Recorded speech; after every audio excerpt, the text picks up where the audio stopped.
Olá, meu amigo, minha amiga, muito obrigado pela companhia de vocês aqui no nosso Portal do José. E hoje nós vamos jogar luzes sobre algumas inquietações que caem nas nossas cabeças todos os dias.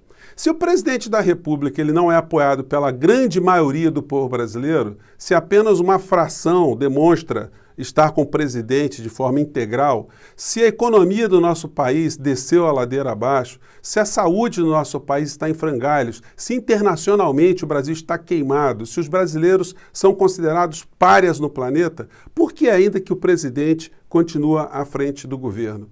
Por que não houve ainda um processo de impeachment? Por que a sociedade não demonstra a sua insatisfação de uma forma mais contundente?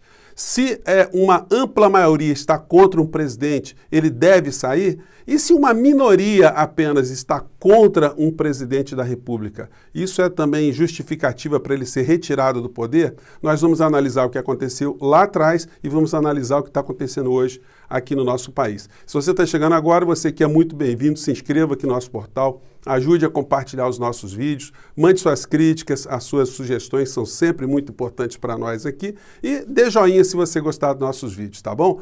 Vamos seguir em frente. Gente, sobre as inquietações, qualquer pessoa no planeta que tem um mínimo de racionalidade não consegue entender como é que o Bolsonaro ainda não sofreu um impeachment, já que há mais de um ano ele está cometendo crimes contra o povo brasileiro e crimes que são documentados todos os dias.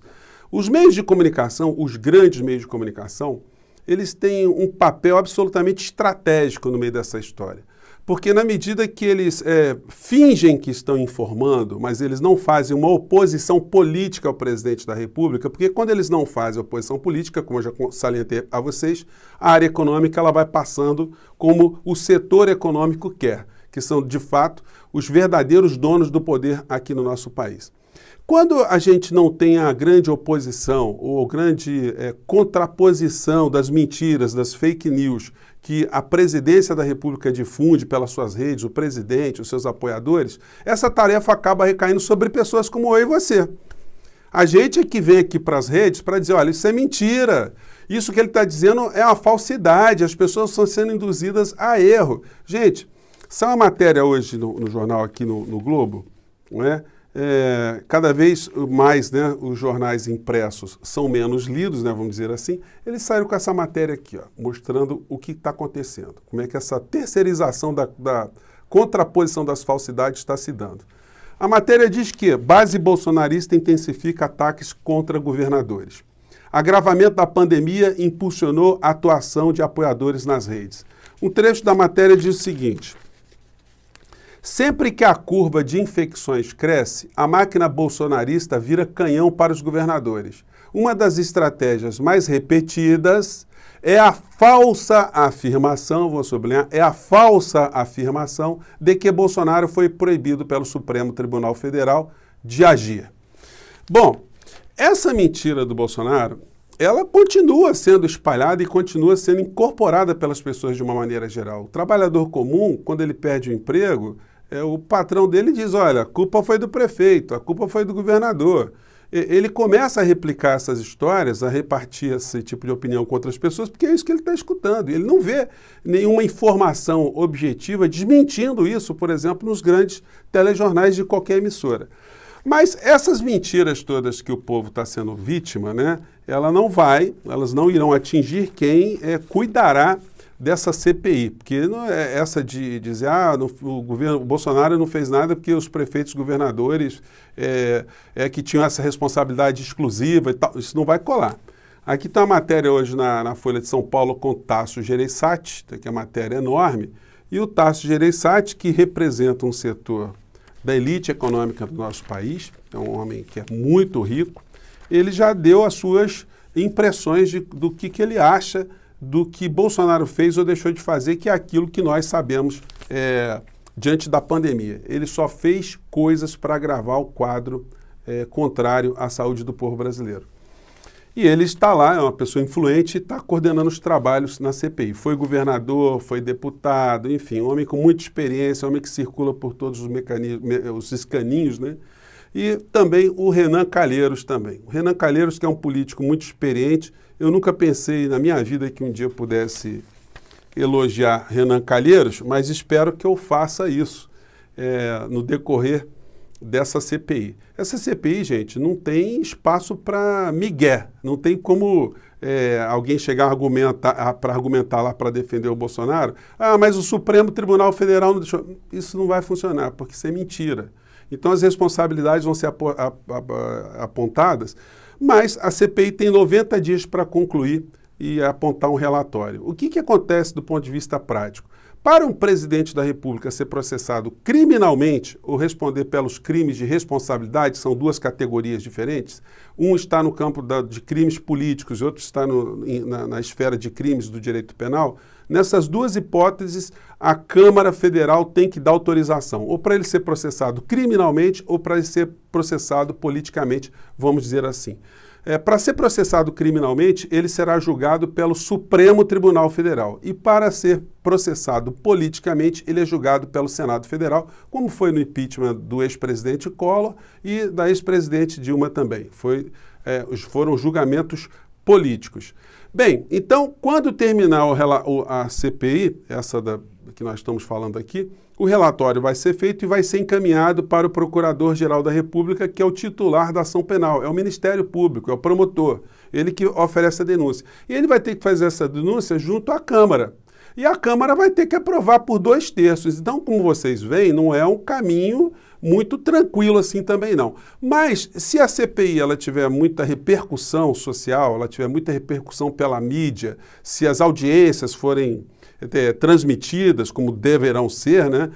As informações que surgirem ali, as informações bombásticas, os depoimentos, os crimes que vão ser revelados ali, os documentos que vão ser apresentados, evidentemente a Câmara Federal vai ficar numa condição de ter que aceitar o resultado proposto pela CPI do Senado. Então, se isso acontecer, se o Arthur Lira, daqui a 3, 4 meses, o Brasil tiver numa condição onde o processo de impeachment seja inevitável e Arthur Lira receber o processo para dar o início, o que vai acontecer? O presidente ele é afastado das suas funções por 180 dias para que o processo se desenvolva, né, na Câmara e seja encaminhado para o Senado Federal para que haja o julgamento no Senado Federal, sendo crime o relatório apontando por crimes de responsabilidade.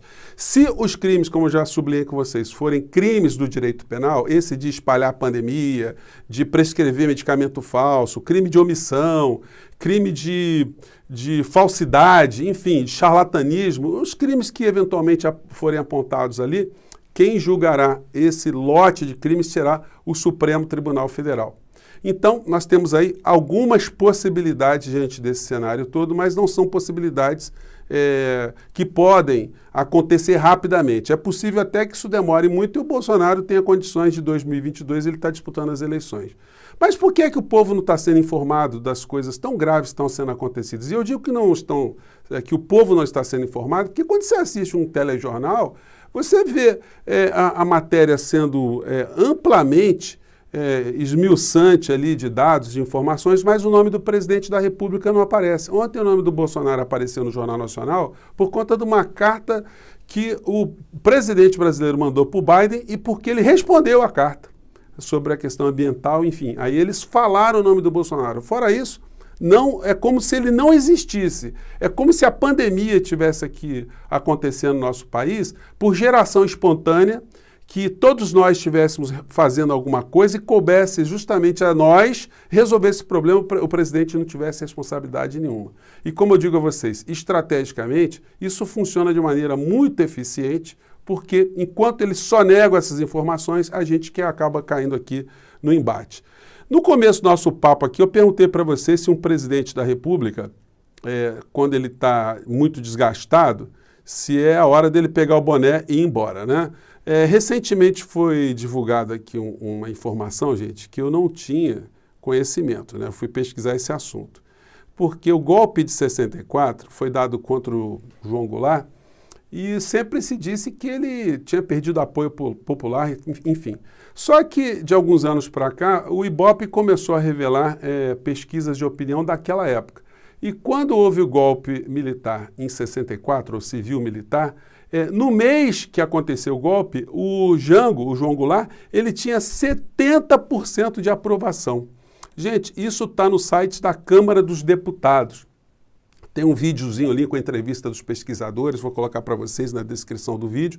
Mas quando a gente analisa outros canais também que já fizeram esse tipo de cobertura, né? A gente pega aqui a Folha de São Paulo, que também deu uma matéria sobre isso, que Jango tinha apoio popular ao ser deposto em 64. Tem uma outra matéria aqui que foi no jornal da PUC de São Paulo, falando também dessa pesquisa, enfim, que houve uma quebra institucional quando nós tínhamos um presidente da República que tinha aprovação popular. E hoje nós temos um presidente que não tem essa aprovação popular e ele ainda fica cogitando, às vezes, dele dar um golpe. Isso me lembra também, gente, um texto do Bertolt Brecht, muito interessante, chamado Se os Tubarões Fossem Homens. Na verdade, isso é um livro do Brecht, do dramaturgo alemão, que foi perseguido por Hitler, foi para os Estados Unidos. E esse livro, ele contém um texto, ou uma parte, que é muito interessante, né? Que mostra como a manipulação da sociedade, como ela é feita de uma tal forma para que nós percamos o foco e a gente se degladie, a gente lute uns contra os outros. Nos dias de hoje, né, vamos dizer assim, poderíamos dizer assim, são as pessoas que são as seguidoras do bolsonarismo contra as pessoas que estão contestando o bolsonarismo, contestando o número de informações, o que está acontecendo, as pessoas que estão defendendo o governo, as pessoas que estão criticando, as pessoas que estão inconformadas com o genocídio que está acontecendo no nosso país. Esse texto aqui, ele é interpretado de uma maneira muito brilhante pelo Antônio Bujanra, né, já falecido. Eu vou colocar para vocês aqui também. Mas esse texto aqui, ele nos dá conta exatamente disso que está acontecendo no Brasil hoje. A gente está perdendo muita energia, brigando uns com os outros, não estamos percebendo que a economia do nosso país está entregue cada vez mais nas mãos de grupos econômicos poderosíssimos e os meios de comunicação, eles, na medida que eles não colocam a verdade para a maior parte do povo brasileiro, as mentiras vão sendo difundidas por uma parcela da sociedade brasileira. A gente tenta o tempo todo desmentir, contestar esse tipo de situação e, enquanto perdemos tantas energias, a situação, as estruturas estratégicas do nosso país, elas estão sendo totalmente entregues. Mas existe uma luz no fim do túnel. Essa CPI, que também é objeto de várias estratégias que o governo quis fazer e fracassaram para que ela não acontecesse, de fato, ela pode ser um grande impulsionador de uma transformação mais rápida na política aqui do nosso país. O melhor cenário que nós poderíamos ter para 2022 é que Bolsonaro tivesse já sofrido impedimento, que ele já tivesse perdido seus direitos políticos, ou que as feridas tivessem sido expostas, ou que elas possam ser expostas de uma maneira tão radical que até mesmo as pessoas que apoiam Bolsonaro sem saber por que apoiam, que essas pessoas percebam que elas foram enganadas, que o Brasil passou um momento de grande ilusão, que as esperanças que elas depositaram nessa criatura foram falsas esperanças, porque de fato ele nunca soube o que fazer, para onde fazer. Mas ele sempre usou o poder para garantir pelo menos a sobrevivência do seu clã, a sobrevivência do seu patrimônio e também fazer política de baixo nível, sempre beneficiando algum tipo de pessoa próxima ou algum interesse próximo. Isso pode demorar um tempo, mas nós estamos aqui para ajudar com as nossas lamparinas, né? Espero ter jogado